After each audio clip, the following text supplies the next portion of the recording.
Comment travailler avec cette colonne progression, comment la faire marcher, comment la rendre utile, on va parler de tout ça dans cette vidéo, ça vous aidera à avoir une vue très rapidement de ce qui se passe dans vos projets et j'adore cette colonne pour ça. Mais avant je me présente, moi c'est Ethan, le fondateur de l'agence Ethanol. On consulte et on implémente Monday.com pour les entreprises, pour vous éviter les erreurs, faire ça rapidement, faire en sorte que ça marche bien pour vous dans le futur et que vous utilisez à 100% cet outil qui est magnifique. Du coup, comment utiliser cette colonne progression dans vos propres écosystèmes, on va en parler. Mais avant, je vous présente comment on travaille concrètement chez Ethanol sur nos différents clients.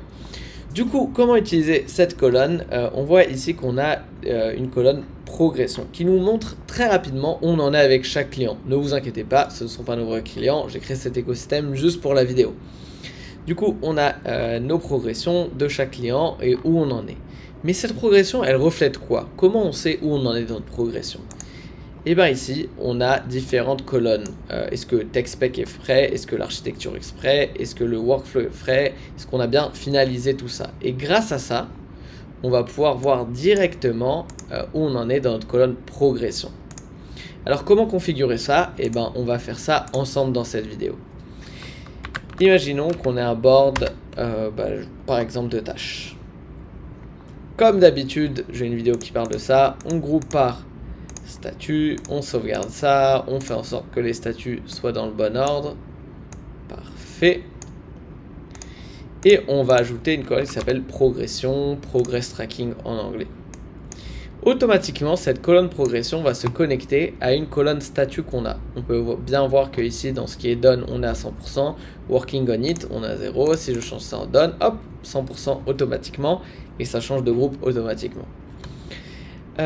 Cette colonne est très utile si on veut l'utiliser de manière horizontale. Imaginons qu'on ait des tâches qui aient plusieurs étapes. Du coup, on va rajouter une autre colonne, step 1 et step 2.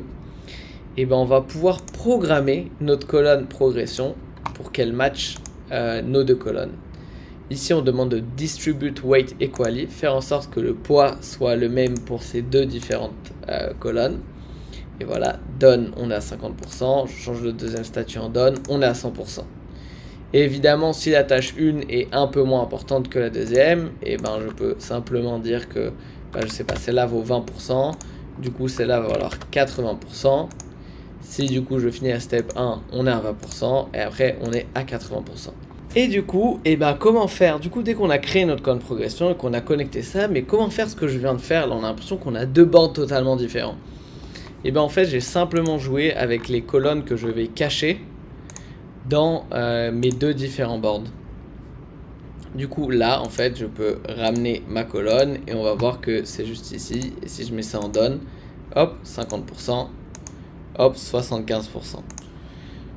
Voilà la manière d'utiliser cette colonne progression. J'espère que cette vidéo vous a plu. J'ai vraiment enchaîné sur les vidéos un peu complexes ces derniers temps. Du coup, je voulais vraiment aller sur une vidéo un peu plus simple qui explique vraiment une feature bien spécifique. Si vous avez des demandes, mettez-les-moi dans les commentaires. Si vous voulez prendre rendez-vous, que vous avez une entreprise et que vous vous posez des questions sur comment bien faire tout ça, aussi le lien est en description et ça me fera un plaisir que moi et mon équipe vous accompagnent.